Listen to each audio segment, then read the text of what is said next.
Hello friends, welcome back to our channel RL learning classes. एक बार फिर से आप सभी के सामने हाजिर हूं वीकेंड स्पेशल मैथ्स का एक और नया चैप्टर लेकर, जो हम लोग पिछले वीडियो में पढ़ रहे थे रेशियो एंड प्रोपोर्शन, उसका एक और नया टॉपिक। जैसा कि आपने थंबनेल से देख ही लिया होगा कि आज के टॉपिक में हम किस टाइप के क्वेश्चन करने वाले हैं। तो हम करने वाले हैं सिक्के वाले क्वेश्चन। जो सिक्के वाले क्वेश्चन आजकल बहुत आते हैं, उस पर बात करते हैं। तो अगर आपने मेरे पुराने वीडियो नहीं देखे हैं तो प्लीज जाकर वो वीडियो भी देख लीजिएगा, डिस्क्रिप्शन बॉक्स में उसका आपको लिंक मिल जाएगा। तो आज की वीडियो स्टार्ट करते हैं और इन क्वेश्चन को थोड़ा सा ध्यान से समझिएगा कि कैसे किस टाइप के क्वेश्चन होते हैं। तो बोला गया एक थैली में 1 रुपए 50 पैसे और 25 पैसे के सिक्कों की संख्या 144 के अनुपात में है। यदि उनका टोटल रुपए काउंट किया जाए, कुल मूल्य उनका काउंट किया जाए तो 200 रुपए हो, तो 25 पैसे के सिक्कों की संख्या ज्ञात कीजिए। सिंपल सा क्वेश्चन इतना सा है, ठीक है। चलिए, इस क्वेश्चन को बेसिकली हम लोग करने के क्या करेंगे, एक तरफ हम लोग लिख लेंगे कि कौन कौन से सिक्के हैं हमारे पास। जैसे कि 1 रुपए का सिक्का है हमारे पास, बिल्कुल है। 50 पैसे का सिक्का है, चलिए इसको ऐसे लिख देता हूं, 50 पैसे का सिक्का है, ठीक है। और अगला क्या है, 25 पैसे का सिक्का है जी। तो बेसिकली इन क्वेश्चन को इस तरह से किया जाता है। अब दूसरा क्या चीज है, एक होगा रेशियो यानी कि सिक्कों की संख्या। तो इसको हम लिख लेते हैं नंबर ऑफ कॉइन्स 10। अब जो दूसरा बनेगा पॉइंट हमारा, वो बनेगा वैल्यू। वैल्यू हम लोग लिख सकते हैं इसका वैल्यू या कॉस्ट, ठीक है। मतलब कितनी कॉस्ट आ रही है उसकी, ध्यान समझिएगा। तो पहला क्वेश्चन बोला गया है 144 के अनुपात में है, यानी कि जो 1 रुपए का सिक्का है वो 1 है और 50 पैसे के सिक्के 4 हैं और 25 पैसे के सिक्के 4 हैं। अब ये 144 का मतलब ये नहीं है कि 144 ही होगा, ये 1 का कोई मल्टीपल हो सकता है, ये 4 का मल्टीपल हो सकता है, ये भी 4 का कोई मल्टीपल हो सकता है। कहने का मकसद ये है। अब आप ध्यान से बताइएगा कि अगर आपके पास हो और 1 रुपए का सिक्का आपके पास सिर्फ 1 हो, तो उसकी वैल्यू, उसका टोटल कॉस्ट कितनी बनेगी। सिंपल सी बात, 1 रुपए बनेगी। तो बस आपको वो यहां लिखते हुए चलते जाना है। मैं मार्कर चेंज कर लेता हूं, यहां पर इस मार्कर सकता हूं। वैल्यू बनाया आपने, 1 बनी है, ध्यान से देखिएगा, ठीक है। अब आपके पास 50 पैसे के 1 2 3 4 सिक्के हो। तो अगर आप लोग हमारी जनरेशन के हैं तो आप लोग बिल्कुल समझते होंगे कि 50 पैसे का सिक्का होता था, और आपके पास अगर 4 है तो 1 रुपए में 100 पैसे होते हैं। मैं कहीं लिख देता हूं, इतना तो आपको पता ही होगा, 1 रुपए में 100 पैसे होते हैं। तो 50 पैसे के अगर 4 सिक्के हैं आपके पास, तो उसकी वैल्यू इन रुपीस कितनी बनेगी, 2 रुपए, ठीक है। और 25 पैसे के 4 सिक्के हो तो उसकी वैल्यू बनेगी 1 रुपए, ठीक है। समझ गए होंगे। तो आपके हिसाब से टोटल कॉस्ट बन गई आपकी यहां पे आके 4 रुपीज। बस क्वेश्चन यहां से खत्म हो गया, ठीक है। 4 रुपीज की वैल्यू आपको मिली, लेकिन क्वेश्चन ने उसी की वैल्यू देके रखी है 200 रुपीज। तो 1 यूनिट की वैल्यू आ गई 50, ठीक है। 50 आ गई, क्वेश्चन खत्म। अब इस 1 को 50 को उठा के आप कहीं भी पूरे मल्टीप्लाई करेंगे, उसकी वैल्यू दे देगा, उसका आंसर दे देगा। जैसे कि बोला गया है 25 पैसे के सिक्कों की संख्या, तो 25 पैसे के सिक्के कितने थे, 4 थे, 4 के रेशियो में थे। तो 50 का आप 4 मल्टीप्लाई करिए, 50 इंटू 4 यानी कि आपको दे देगा 200, ठीक है। यानी कि उस थैली में, उस पोटली में 25 पैसे के 200 सिक्के होंगे, ठीक है। तो आई होप ये चीज आप समझ गए होंगे, 25 पैसे के 200 सिक्के होंगे। इस तरह से अगर आपसे पूछा जाता है कि 50 पैसे के सिक्के कितने होंगे, तो 50 को उठा के आप 4 से मल्टीप्लाई कर लेते हैं। 1 रुपए के तो 50 को उठा के आप 1 मल्टीप्लाई कर। अब अगर सबको काउंट करेंगे तो देख लीजिए, यहाँ 200 सिक्के हैं 25 पैसे वाले, कितने रुपए बनेंगे भाई, 50 रुपए यहां से बन जाएंगे, यहां से बन जाएंगे 100 रुपए, हाँ ठीक है, 100 रुपए बन जाएंगे। तो 100 और 50 150 रुपए हो गए, और यहां से 50 रुपए बन जाएंगे, तो यानी कि 200 रुपए होगा। आपके पास टोटल रुपए कितने थे, 200 रुपए। तो आई होप ये क्वेश्चन आपको समझ में आया होगा और आपने अच्छे से समझ लिया होगा। इसी पैटर्न पे आगे आपको क्वेश्चन करने होंगे और आपको क्वेश्चन समझने होंगे, ठीक है। अब मैं ये लिखा रख देता हूं, क्योंकि अगले वाले में भी 1 रुपए 50 और 25 पैसे ही है। इसको चेंज करके एक बार और आपको समझा देता हूं।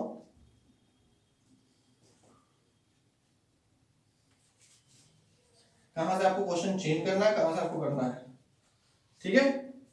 तो चलिए, पहला बोला गया 1 रुपए का सिक्का कितना है भाई, 4 है, लिख लीजिए 4, यहां लिख लिया 3, यहां लिख लिया 8, ठीक है। अब 1 रुपए का आपके पास है 4 सिक्के, 1 2 3 4, तो टोटल रुपए कितने हो गए? तो भाई टोटल रुपए हो गए आपके पास 4। 50 पैसे के 3 सिक्के हैं आपके पास, 3 सिक्के, तो रुपए कितने बने? 1 रुपया और 50 पैसा, 1.5। 25 पैसे के 8 सिक्के हैं, तो 2 रुपए बन गया आपके पास जाके। समझ गए आप सभी? तो आपके पास टोटल रुपए कितने आ गए? 7.5। तो ये आपका यूनिट हो गया, आपकी वैल्यू आ गई 7.5 रुपए। और क्वेश्चन ने कितना दिया है? 150। तो एक यूनिट की वैल्यू आ गई 150 अपॉन में 75 इंटू 10, क्योंकि ये दशमलव इधर आके उठ के आ जाएगा। तो 25 से काट दिया, 25 से 3 बार गया, 25 से गया 6 बार, 3 से गया 2 बार, और आंसर में आ गया 20। तो 1 यूनिट की वैल्यू आपके पास आ गई 20। बोला गया 1 रुपए के कितने सिक्के हैं? तो 1 रुपए में कितने सिक्के हैं आपके पास? 4। तो 4 को उठा के आप मल्टीप्लाई करेंगे 20 में, तो 20 इंटू 4 यानी कि 80। तो 80 कॉइन्स है, 80 कॉइन्स है आपके पास, 80 सिक्के होंगे। ठीक है, तो आई होप ये चीज आप समझ गए होंगे। अब इसी बेस पैटर्न पे कुछ क्वेश्चन और करते हैं और इसको बिल्कुल अच्छे तरीके से, क्लियर तरीके से समझ लेते हैं, ताकि हमको आगे कभी जरूरत ना पड़े इसको समझने की। ठीक है, चलिए आगे स्टार्ट करते हैं। और आगे जो क्वेश्चन लिखा हुआ हमारा नेक्स्ट क्वेश्चन है, तो एक बक्से में 1 रुपए 50 पैसे और 25 पैसे के सिक्कों की संख्या सिंपल सा 2 3 4 के अनुपात में है। कुल सिक्कों का मूल्य 180 है, तो किस प्रकार के सिक्कों की संख्या सबसे अधिक है? इस बार सारे सिक्कों की संख्या पूछी गई है।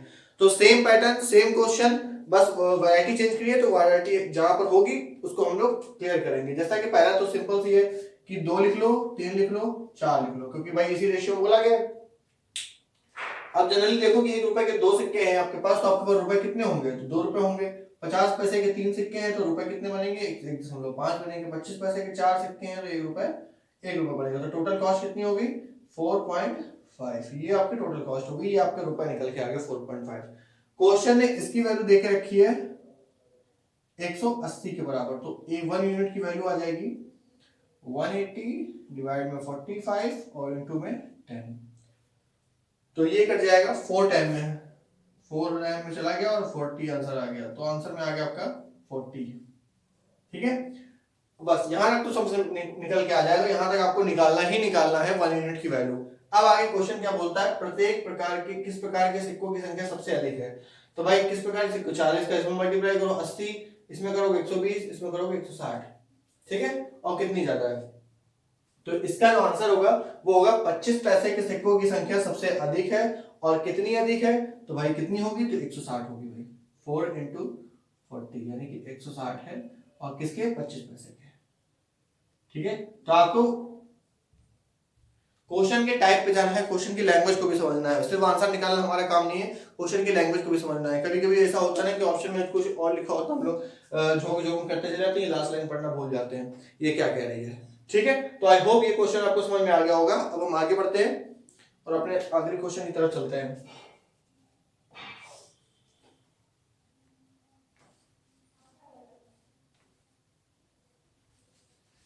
चलिए, हमारा आखिरी क्वेश्चन क्या कह रहा है? एक थैली में 1 रुपए 50 पैसे 10 पैसे के सिक्के के। ठीक है, तो पहले हम लोग लिख लेते हैं 10 पैसे यहाँ पर। क्वेश्चन का करने का मेथड समझिए और थोड़ा स्पीड बढ़ा के करने की कोशिश करिएगा। 10 पैसे के सिक्कों का, इसमें 1 रुपए 50 पैसे के सिक्कों का अनुपात अलग दे दिया है, 50 और 10 का अलग दे दिया है। ठीक है, अब याद करिए पिछला वीडियो, अगर आपने मेरा पिछला वीडियो कंपाउंड रेशियो नहीं देखा तो ये क्वेश्चन आई थिंक आपको समझ में नहीं आएगा। इसमें 2 रेशियो, इस बार देखिए यहाँ पर एक एक रेशियो दिया जा रहा था तीनों का, इस बार 2 अलग अलग रेशियो दे दिए, 2 5 का दे दिया, 4 9 का दे दिया गया। तो पिछला वीडियो कंपाउंड रेशियो में हमने आपको बताया था कि दोनों को मर्ज कैसे करना है, कंपाउंड कैसे करना है। ठीक है, तो चलिए पहले थोड़े से उसकी झलकियां देख लेते हैं, थोड़ी हाइलाइट्स देख लेते हैं उसकी क्या है। तो कैसे लिखा रहता था भाई? 1 रुपए की एक वैल्यू हो गई, एक 50 पैसे की वैल्यू हो गई। ठीक है, ये हो गई 50 पैसे की वैल्यू। हम थोड़ी देर लिख रहे हैं 10 पैसे की वैल्यू हो गई, 3 वैल्यू हो गई। पहला बोला गया है रेशियो क्या है? 2 और 5 का, 2 5 और 4 9। मैं वैसे ही लिख लेता हूं, सबसे सिंपल है। अब लोग याद करो पिछले टर्म पे किया था, तो ऐसे कर रहे थे 2 5 और अगला क्या बोला था? 4 और 9, यानी कि 2 रेशियो। तो अब तीनों का रेशियो निकल के आएगा, तो वो कैसे निकल के आएगा? ऊपर वालों का नीचे मल्टीप्लाई, तो ये हो गया 8। ठीक है, 5 का यहां से मल्टीप्लाई, तो ये होगा 20, और ये हो गया 45। तो ये हमारा नया रेशियो निकल के आया है 8, 20, 45। ये इस क्वेश्चन में एक्स्ट्रा चीज बोली गई थी, ये आपको थोड़ा सा अपने मन से निकालना था। ठीक है, तो आई होप ये चीज आप समझ गए होंगे। तो अब ये जो आपका रेशियो है 8, 20, 45 का, ये आपका एक्चुअल रेशियो है यहाँ पर। ठीक है, इसको आपने फिल कर दिया। अब बाकी क्वेश्चन सेम टू सेम है जैसा पिछले क्वेश्चन तक हम लोग करते आ रहे हैं। चलिए स्टार्ट करते हैं, इतना आप समझ गए होंगे। तो अगर 1 रुपए के 8 सिक्के हो आपके पास तो आपकी वैल्यू टोटल कॉस्ट बनेगी 8 रुपीज। 50 पैसे के 20 सिक्के हो तो आपकी कॉस्ट बनेगी 10 रुपए। 10 पैसे के 45 सिक्के हो तो इस तरह से जोड़ लीजिए 4.5 रुपीज। तो आपके टोटल रुपए कितने हो गए 22.5। ठीक है, अब इस 22.5 की क्वेश्चन ने वैल्यू देके रखी है 1125। तो 1 यूनिट की वैल्यू हो गई 1125 बटा 225 गुना 10। तो ये कट जाएगा सर 5 बार में, ये 5 बार में कट गया, आंसर में दे गया 50। ठीक है, 50 आ गया। क्या था क्वेश्चन खत्म। अब बोला गया प्रत्येक प्रकार के सिक्कों की संख्या। थोड़ा सा रफ कर देता हूँ, ये वाला मैं क्वेश्चन यहाँ से रफ कर देता हूँ, ये वाला।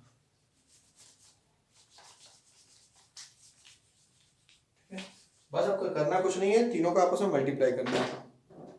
देख लीजिए 50 है, 50 का 8 में मल्टीप्लाई करेंगे तो 1 रुपए के सिक्कों की संख्या कितनी आ जाएगी 50 इंटू 8 400। ठीक है, इस तरह से 50 पैसे के सिक्कों की संख्या निकालेंगे तो 20 है और मल्टीप्लाई किसने करना 50 से, तो ये आ जाएगा 1000। इसके बाद 25 नहीं है यहाँ पर 10 है, तो 10 पैसे के सिक्कों की संख्या 45 है और 50 से मल्टीप्लाई तो 0, 5, 2, 2250। ठीक है, तो ये अलग अलग तीनों तरह के निकल के सिक्के आ गए। इसमें तीनों तरह के क्वेश्चन पूछ लिया था, प्रत्येक प्रकार के सिक्कों की संख्या इसमें पूछी गई थी। ठीक है, तो आई होप आज का वीडियो आपको पसंद आया होगा और ये क्वेश्चन आपको समझ में आ गए होंगे। ये एक्चुअल में ये क्वेश्चन अलग टाइप के होते हैं और थोड़ा सा अच्छे क्वेश्चन कहलाते हैं। इनको आप एक बार समझ लीजिएगा और अगर कोई कमेंट हो, कोई क्वेरी हो तो आप हमें कमेंट बॉक्स में लिख सकते हैं, नहीं तो हमारे व्हाट्सएप पर भी आप ज्वाइन हो सकते हैं। बाकी वीडियो पसंद आया तो उसको लाइक करिए, शेयर करिए अपने दोस्तों के साथ और चैनल पर अगर नया सब्सक्राइब जरूर करिए। तो मिलते हैं अपने अगले वीडियो में इसके और एक और नए पार्ट के साथ। तब तक के लिए मस्त रहिए, पढ़ते रहिए एंड थैंक्स फॉर वॉचिंग।